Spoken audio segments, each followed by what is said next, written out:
Chapter 9. Lunacy at Large. Thunder crackled across the darkened sky as rain lashed against the windows of the Brocket estate. Mrs. Brocket sat in her favourite armchair, scrutinising her daughter's needlework with her customary air of dissatisfaction. "Isabella, your stitching resembles the work of a drunken spider," she declared. "And Marianne, what precisely is that meant to be?" "Oh, it's a cat playing the harpsichord," Marianne replied brightly. "Though now you mention it, it does rather look like a turnip having an existential crisis." Before Mrs. Brocket could unleash her response, 3 sharp knocks echoed through the house. "Mabel!" Mrs. Brocket shrieked. "Answer the door this instant!" "I'm busy dusting the dust off the dust, ain't got time for doors," came Mabel's voice from somewhere above. "You impertinent girl, I shall dock your wages for this flagrant dereliction of duty." "You can't dock what you don't pay," Mabel muttered, just loud enough to be heard. Mr. Brocket lowered his newspaper with a weary sigh. Perhaps someone should actually open the door. Mrs. Brocket rose with theatrical dignity. "Once again, I must do everything myself in this household of incompetence." Upon opening the door, she found herself face to face with a distinguished-looking gentleman, rain dripping from his expensive coat. "Madam, I find myself in rather unfortunate circumstances," he began, his cultured accent immediately capturing Mrs. Brocket's attention. "My carriage has suffered a most inconvenient accident on your drive. Might I impose upon your hospitality for the evening?" Mrs. Brocket's eyes gleamed with predatory interest. "Why, sir, we would be most felicitous to accommodate you. I am Mrs. Penelope Brocket, and you are most welcome to our humble abode." "Lord Edmund Ravenscroft at your service," he replied with a slight bow. Mrs. Brocket nearly swooned at the title. "Mabel!" she screeched. "Attend to his lordship's luggage immediately." "I ain't no pack mule," came the reply from upstairs. "That girl is absolutely incorrigible," Mrs. Brocket said through gritted teeth, before turning back to Lord Ravenscroft with a smile so wide it seemed to strain against the laws of nature itself. "Please, do come through. Allow me to present my family." In the drawing-room, Isabella rolled her eyes at her mother's simpering introduction, while Catherine blushed and fumbled with her embroidery. Marianne beamed at the visitor. "Is it true that lords keep peacocks in their gardens?" she asked. "I've always wondered if they teach them to dance at fancy balls, though I suppose their feet would be terribly unsuited for the quadrille." "Marianne!" Mrs. Brocket hissed, "do cease your nonsensical prattling. Lord Ravenscroft, please forgive my daughter's rather unique disposition." "Not at all," Lord Ravenscroft replied smoothly, though his eyes held an odd glint. "Though, speaking of dispositions, I feel compelled to share a rather disturbing piece of news. You see, I passed through Lesser Mudbury earlier today and heard most troubling reports." Mrs. Brocket leaned forward eagerly, already composing various versions of the gossip she would spread at tomorrow's tea party. "It seems," he continued, "that a rather dangerous individual has escaped from Thornfield Asylum. The authorities warn that he has been known to seek shelter in private homes, often with most unfortunate consequences for the inhabitants." "How perfectly barbaric!" Mrs. Brocket declared, secretly delighted at such thrilling news. "Though I'm sure we're quite safe here. After all, we have the discernment to recognise a gentleman of quality." Mr. Brocket raised an eyebrow, but remained silent behind his newspaper. "Mabel!" Mrs. Brocket called out again. "Prepare refreshments for his lordship." "I'm reorganising the cobwebs into alphabetical order," came Mabel's voice. "That girl!" Mrs. Brocket's nostrils flared. "I shall have to see to the refreshments myself. How mortifying!" As she swept from the room, Lord Ravenscroft settled into a chair, his eyes moving between the family members with an unsettling intensity.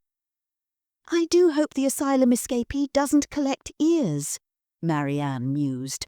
"I'm rather attached to mine, though I suppose if he did take them, I wouldn't have to listen to Mother's lectures about my posture anymore." "Marianne!"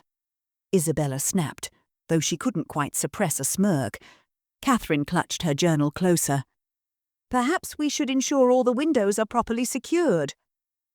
"An excellent suggestion," Lord Ravenscroft smiled. "One can never be too careful on such a night. Though I dare say, if someone truly wished to enter, locks would prove little impediment." Thunder crashed again and the candles flickered ominously. In the kitchen they could hear Mrs. Brockett berating Mabel about the state of the tea service.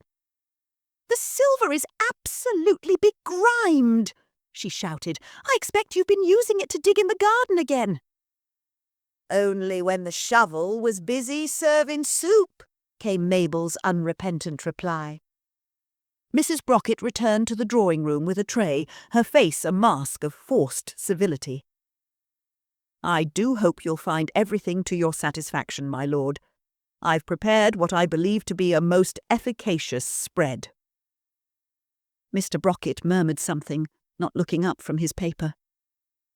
"Lord Ravenscroft," Mrs. Brockett continued, "do tell us about your estates. I'm sure they must be most impressive." As the evening wore on, the storm intensified. The wind howled through the estate's numerous draughts, creating an eerie whistling that seemed to echo through the halls.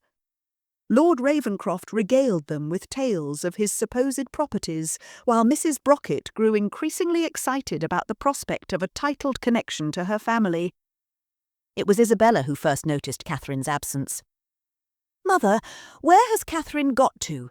She's still not back after showing Lord Ravenscroft your collection of porcelain frogs in the conservatory earlier, and that was quite some time ago," she asked, interrupting one of Lord Ravenscroft's stories about his alleged hunting lodge in Scotland.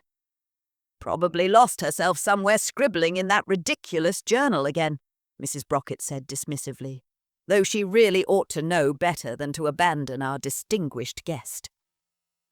"Perhaps she's checking the windows," Marianne suggested. "Or maybe she's been eaten by the curtains. They do look rather peckish tonight." Mrs. Brockett shot her middle daughter a withering glare, but Lord Ravenscroft merely smiled that peculiar smile of his. "Young ladies do have a habit of disappearing," he remarked softly, "particularly on stormy nights like these. I was impressed by the collection of porcelain frogs Catherine showed me, I must say, though I found their glass eyes rather unsettling in the candlelight." As the evening progressed, the disappearances continued with alarming frequency.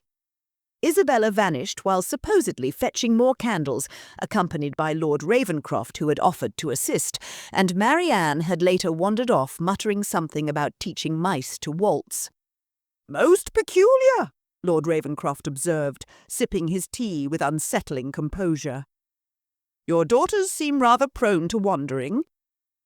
"They are willfully disobedient," Mrs. Brockett declared, though her voice held a slight tremor. "Henry, do go and fetch them all back immediately." Mr. Brockett folded his newspaper with deliberate slowness. "I suppose I ought to investigate this mass exodus." He left the room, his footsteps echoing down the corridor. "I should check on my carriage," Lord Ravenscroft announced suddenly. "The storm may have shifted the wheels further." He stepped out of the room, his footsteps fading down the hall. Some minutes passed, and Lord Ravenscroft's head popped back into the room. "It's no use," he sighed. "In this weather, I can't see a thing." When Mr. Brockett failed to return after 15 minutes, Mrs. Brockett's fingers began to drum against her armrest with increasing vigour. "It seems your husband appears to have joined the vanishing act," Lord Ravenscroft remarked. Hopefully not something I said? Mrs. Brocket's eyes darted between the door and their guest. Oh, I'm sure not, she said hesitantly, noting how his perfectly pressed cravat suddenly seemed more noose-like than fashionable. Mabel! She screeched, her voice reaching new heights of hysteria. Come here at once! For once, Mabel actually appeared, though she looked distinctly dishevelled. You bellowed? Have you seen any members of the family about the house? Henry seems to have joined the vanishing act as well. Ain't seen no one, Mabel replied, eyeing Lord Ravenscroft suspiciously. Though I heard a strange noise from downstairs. Sounded like someone was... She paused dramatically. Well, best not say. Mrs. Brocket's face contorted. What precisely do you mean by best not say? Come on, girl, out with it. Sort of. Mabel made an elaborate gesture of human fatality. If you get my meaning. Lord Ravenscroft's smile widened. Most intriguing. Perhaps we should investigate. Absolutely not, Mrs. Brocket snapped. I'm sure you're imagining things, Mabel. At any rate, you will search the house immediately. Oh, no, Mabel crossed her arms. I ain't wandering round no dark house with a possible murderer about. I've got more sense than that, even if you ain't. A murderer? Lord Ravenscroft raised an eyebrow. What an extraordinary suggestion! Well, Mabel continued, warming to her theme, seems right fishy that folks go missing soon as you land on our doorstep, ain't it? Mrs. Brocket's eyes widened as the implications finally penetrated her social climbing fog. She looked at their guest with a sudden horror, noting how the candlelight cast strange shadows across his face. I assure you, Lord Ravenscroft said smoothly, any resemblance between my appearance tonight and the mental patient who escaped from the asylum is purely coincidental. After all, it was the storm that brought me seeking your help this night. Though I must say, your family members do seem to have developed a rather unfortunate habit of vanishing without trace. Rather like them other families you probably visited, Mabel muttered. Mabel, Mrs. Brocket hissed. Do show some respect to his lordship. If he's a lord, I'm the Queen of Sheba, Mabel retorted. Ain't seen no busted carriage outside neither. Mrs. Brocket's breath caught in her throat as she recalled that, indeed, she hadn't actually seen any carriage. Thunder crashed overhead, and in that moment of darkness, Lord Ravenscroft's smile seemed to transform into something altogether more sinister. My dear Mrs. Brocket, he purred, you seem somewhat distressed. Perhaps you should sit down. I am perfectly composed, she replied, her voice several octaves higher than usual, though I find myself in need of... Escaping while you still can, Mabel suggested helpfully. Of fetching the constable, Mrs. Brocket finished, to report my missing family members. Oh, but surely there's no need for that, Lord Ravenscroft said, rising from his chair with fluid grace. I'm certain they'll turn up eventually, or at least parts of them might. Mrs. Brocket backed toward the door. Mabel, you will remain here and dust something. You want me to stay here with him? Mabel's eyes bulged. I knew you didn't like me, but that's taken it a bit far. Just find a suitable hiding place and clean it thoroughly while you're at it, Mrs. Brocket commanded, edging closer to the door. I shall return shortly with the authorities. And if I end up dead? Mabel demanded. Then I shall have Henry adjust wages accordingly, Mrs. Brocket replied, before turning to Lord Ravenscroft. Do excuse me, my lord. I find myself in need of some fresh air. By all means, he replied, his smile never wavering. Though I should mention that my last hosts also attempted to fetch the authorities. Most unfortunate, what happened to them? The constable never did find all the pieces. Mrs. Brocket fled the room with as much dignity as terror would allow, leaving Mabel alone with their sinister guest.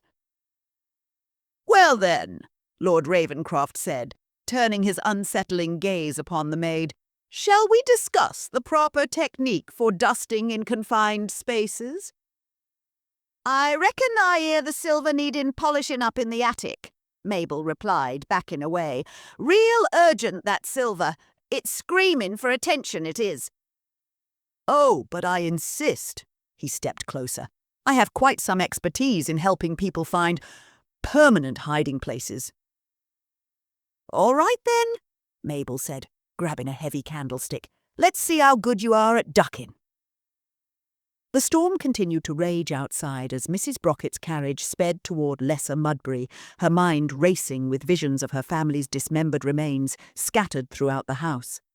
She consoled herself with the thought that at least Isabella's death might spare her the girl's constant criticism, and Marianne's demise would put an end to her peculiar observations. Still, she reflected, it would be terribly inconvenient to find new victims for her social ambitions, and the bloodstains would be absolutely impossible to remove from the carpets. Behind her in the darkness of the estate, thunder crashed once more, and a faint noise echoed through the halls, though whether it came from Lord Ravenscroft or one of his victims remained unclear. Mrs. Brocket returned to the estate with Constable Higgins in tow, her imagination having conjured increasingly gruesome scenarios during the journey. The constable, however, seemed remarkably unperturbed by her tales of murderous aristocrats. "Probably just your family having a bit of fun, ma'am," he said, stifling a yawn. "Fun?" Mrs. Brocket's voice dripped with the venom of 1,000 adders. "The Brockets do not have fun. We maintain dignity and decorum at all times, even in the face of imminent dismemberment." They entered the silent house, which seemed even more oppressive than when she'd left. Their footsteps echoed ominously on the floorboards. "Mabel," Mrs. Brocket called out, "come here this instant and tell us if you've been murdered." Predictably, there was no response. "Most irregular," Mrs. Brocket sniffed. "She usually at least offers some impertinent reply before ignoring my commands." They searched the drawing room, finding it empty save for Lord Ravenscroft's abandoned teacup. Mrs. Brocket picked it up, examining it closely. "Are those teeth marks on the rim?" "More likely a chip, ma'am," Constable Higgins replied, though he kept his hand near his truncheon. They proceeded through the house, finding each room deserted. Mrs. Brocket grew increasingly agitated, particularly when they discovered Isabella's needlework abandoned mid-stitch. "She may be willful and disobedient, but she would never leave her embroidery in such a state. She takes far too much pride in her deliberately awful stitching." In Mr. Brocket's study, they found his newspaper scattered across the floor. "Henry would never treat the Times with such disrespect," Mrs. Brocket declared. "He considers it sacred, second only to avoiding conversation at breakfast." A strange sound emanated from somewhere below, causing them both to freeze. "Did that sound like a squeal?" Constable Higgins asked. "Impossible! Squealing is strictly forbidden in this household. I had it written into the family charter." Nevertheless, as they approached the kitchen, the mysterious sound grew louder. Mrs. Brocket could now distinguish multiple voices, all seeming to express a degree of, well, something decidedly unseemly. "It's coming from the pantry," Constable Higgins whispered, drawing his truncheon and bracing himself. They crept toward the door, Mrs. Brocket armed with a rolling pin she'd snatched from the kitchen counter. With a nod to each other, they flung open the pantry door. The sight that greeted them defied all reason.